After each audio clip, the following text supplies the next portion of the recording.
भाजपा ने एक बार फिर से चुनावी वादों का बम फोड़ा है, लेकिन निकला क्या? 5 ऐसी बातें जो हर बार की तरह अब की बार सुनने में तो शानदार लगती हैं, लेकिन हकीकत मानो सर्कस में होता तमाशा। देश के दर्जन भर से ज्यादा राज्यों में भाजपा ने भगवा झंडा फहरा दिया है। केंद्र सरकार भी अपने हाथों में है। बावजूद इसके भाजपाई वादे सिर्फ चुनावी ड्रामा बनकर क्यों रह जाते हैं?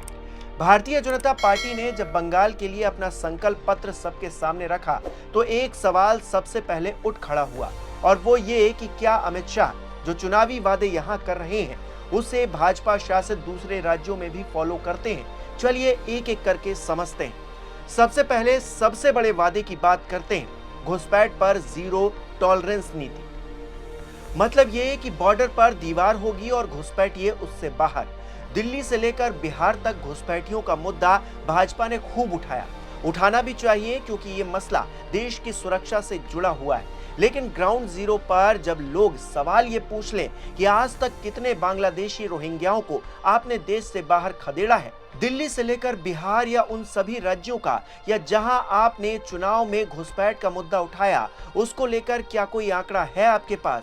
सरकार के मंत्री जी की ही बात कर लेते हैं। 2014 से 2024 तक बांग्लादेश बॉर्डर पर बीएसएफ ने 7,528 घुसपैठ की कोशिशों को रोका। सिर्फ 2024 में ही 977। असम, जो कि 2016 से भारतीय जनता पार्टी शासित राज्य है, वहां एनआरसी सीएए के बावजूद विदेशी ट्रिब्यूनल्स ने लाखों डिटेक्ट किए। लेकिन 2013 से 2026 तक डिपोर्टेशन की अगर बात की जाए तो सिर्फ 868। अमित शाह अभी 2026 में असम चुनाव में कह रहे थे कि 5 साल में सारे डिपोर्ट कर देंगे। मतलब 10 साल बीजेपी राज में जीरो टॉलरेंस कहां था मोटा भाई? यूपी, एमपी, गुजरात में तो आप घुसपैठ का नाम तक नहीं लेते, क्योंकि वहां आपकी सरकार है, या फिर चुनाव नहीं है इसलिए चुप्पी है। लेकिन असम में आप कांग्रेस को दोष देते हैं घुसपैठ का। दूसरी तरफ दावा यह है कि लैंड रिक्लेमेशन के नाम पर आपने 1.5 लाख बीघा जमीन वापस लिया, फिर भी पुशबैक चल रहा है। लेकिन समस्या जस की तस बनी हुई है। हर चुनावी राज्य में जाओ और विपक्ष को टारगेट पर लेते हुए सियासी रोटियां सेको। समस्या के समाधान के नाम पर रोने लगना जीरो टॉलरेंस है। शायद नया सियासी फॉर्मूला यही है, zero tolerance is equal to zero action और जीरो प्रोग्रेस। वादा तो 6 महीने का करेंगे, लेकिन असम जैसे राज्य में 10 साल बाद भी बीरबल की खिचड़ी पक रही है। बिहार में भी घुसपैठ को लेकर भारतीय जनता पार्टी इसी तरीके के वादे कर रही थी, और अब आने वाले समय में उत्तर प्रदेश में भी ऐसी ही बातें होंगी। गजब की बात यह भी है कि घुसपैठ के दावों पर जब जानकारी मांगी जाती है तो सरकार कहती है हम नहीं देंगे। चलिए अब पेश है भाजपा का दूसरा चुनावी जुमला, गौ माता की तस्करी पर रोक। इससे बड़ा मजाक आज तक बना ही नहीं। एक तरफ बीफ एक्सपोर्ट कंपनियों से भर भर कर पैसा लिया जा रहा है, इस बार तो 15 गुना ज्यादा लिया गया है। दूसरी तरफ शंकराचार्य जैसा सनातन का वरिष्ठ अनुदेशक जब गौ माता के लिए धर्म युद्ध करे तो उसको चुप कराने के लिए नीचता की सारी हदों को पार कर दिया जाता है। फिर बोला जाता है गाय हमारी माता है। चुनाव में गाय भैंस देने का वादा भी कर दो, क्या ही जाता है। बीजेपी शासित राज्य है गुजरात, यहाँ सिर्फ 2 साल में 629 काऊ स्मगलिंग केसेस सामने आए हैं। 1810 लोग गिरफ्तार हुए, 54,000 किलोग्राम बीफ जब्त किया गया। राजस्थान में 3 साल में 880 एफआईआर्स हैं, अलवर दीग में सबसे ज्यादा। यूपी में 1200 मवेशी तस्करी के मामले हैं, 2709 अरेस्ट हैं। गैंगस्टर एक्ट और एनएसए तक लग रहा है। एनसीआरबी डेटा भी यही चीख कर कह रहा है कि बीजेपी राज्यों में केसेस रजिस्टर हो रहे हैं, स्मगलिंग थम नहीं रही है। असल में हाथी के दांत खाने के और दिखाने के और हैं। गौ मांस खाओ, लेकिन घर के अंदर खाओ, हम मना नहीं कर रहे हैं। ये बयान हाल ही में भाजपा के पोस्टर बॉय, फायर ब्रांड मुख्यमंत्री हिमंता बिश्वा शर्मा ने दिया। ऐसे में ओवैसी जी शायद सही कहते हैं, बीजेपी के लिए यूपी में गाय मम्मी है और पूर्वोत्तर में यमी है। यही सबसे बड़ी बेशर्मी है। वहीं भागवत जी कह रहे हैं कि गौ हत्या रोकने के लिए राम मंदिर जैसी जन भावना होनी चाहिए, मतलब उल्टा चोर कोतवाल को डांटे। सर्वशक्तिमान होकर एक काम आपसे ठीक से नहीं हो रहा, और बातें देखिए। याद रखिएगा, भागवत जी ने एक बार भी शंकराचार्य के अपमान पर नहीं बोला है, और न ही उनके गौ माता को लेकर चल रहे आंदोलन को समर्थन दिया है।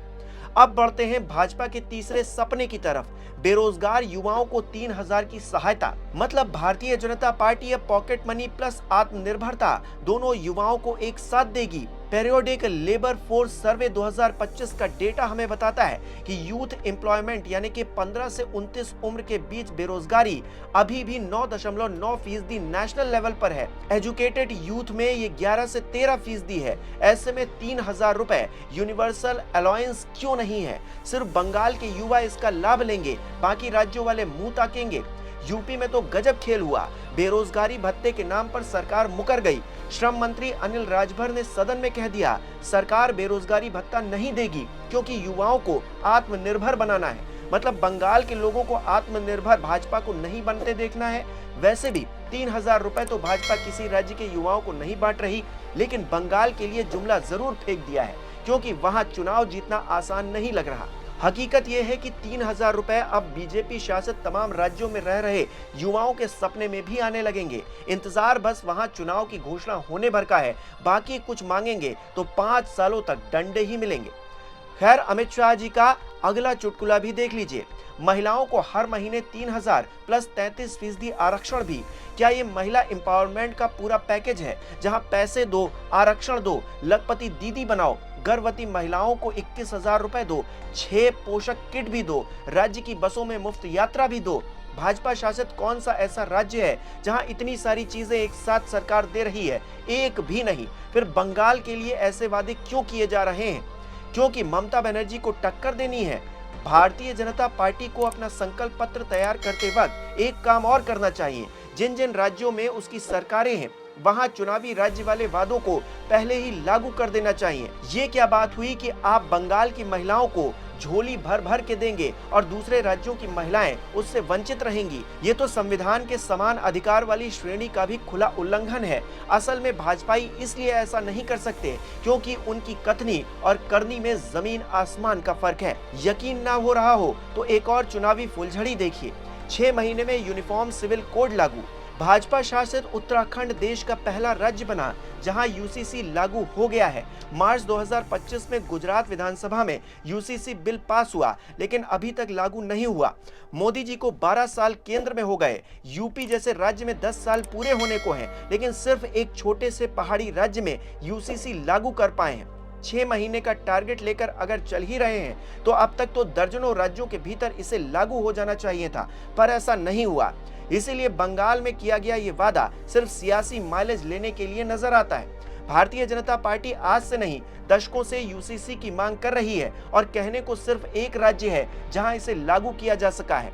नियत यहीं से परखी जा सकती है। वैसे भी ये मुद्दा थोड़ा कंट्रोवर्शियल है, इसीलिए भारतीय जनता पार्टी सिर्फ इसे लेकर राजनीतिक तमाशा बना रही है, क्योंकि मुद्दे पर लोग बटेंगे तभी तो चुनावी तौर पर कटेंगे और तभी होगा असली फायदा। बड़ी मजेदार बात है, भारतीय जनता पार्टी ऐसे ही वादे और दावे करते हुए सत्ता में आई थी। आज भी सिलसिला खत्म नहीं हुआ है। कांग्रेस के कारनामों से त्रस्त देश की जनता ने शुरुआत में भरोसा किया, प्रचंड बहुमत मिला, लेकिन काम के नाम पर सिर्फ ढोंग होता रहा। अच्छे दिनों के नाम पर एक नहीं कई बार लाइनों में लगा दिया गया। 15 लाख देने के नाम पर विदेशों में काला धन का भंडारण बढ़ता रहा। किसानों की आय दोगुनी हुई या नहीं हुई, भारतीय जनता पार्टी के बड़े बड़े वीवीआईपी कार्यालय जरूर बन गए। महंगाई और बेरोजगारी के दौर में मोदी जी ने अपने लिए केयर फंड जरूर बना लिया ताकि आपदा के वक्त उनके वो काम आ सके। जानकारी से देश वंचित रहा और महामारी ने सरकार की सारी पोलपट्टी खोल कर रख दी। लोगों को एहसास हुआ कि ये तो बुरे वक्त में भी हमें अकेला छोड़कर चले गए। 100 स्मार्ट सिटी जैसे दर्जनों सपनों का इंतजार अभी भी देश कर रहा है। इस बीच टारगेट गोल को 2047 तक बढ़ा दिया गया है ताकि मोदी जी से कोई पूछ ना पाए कि आखिरकार आपने वादे क्यों नहीं पूरे किए। इसीलिए देश के मतदाताओं से यही अनुरोध है कि वादा सुनो जरूर, लेकिन और राज्यों का हाल भी देख लो ताकि फैसला करने में दिक्कत ना हो। सपनों में नहीं, हकीकत में रहकर ही देश विश्वगुरु बनेगा। अगर ऐसा ना होता तो अब तक हम विश्वगुरु बन गए होते। आपको क्या लगता है? आपकी क्या राय है? कमेंट बॉक्स में जरूर बताएं। इस वीडियो को लाइक और शेयर करना मत भूलिएगा। अगर आप हमारे चैनल पर नए हैं तो इसे सब्सक्राइब जरूर कीजिए ताकि हम आपके लिए ऐसी ही वीडियोस लाते रहें।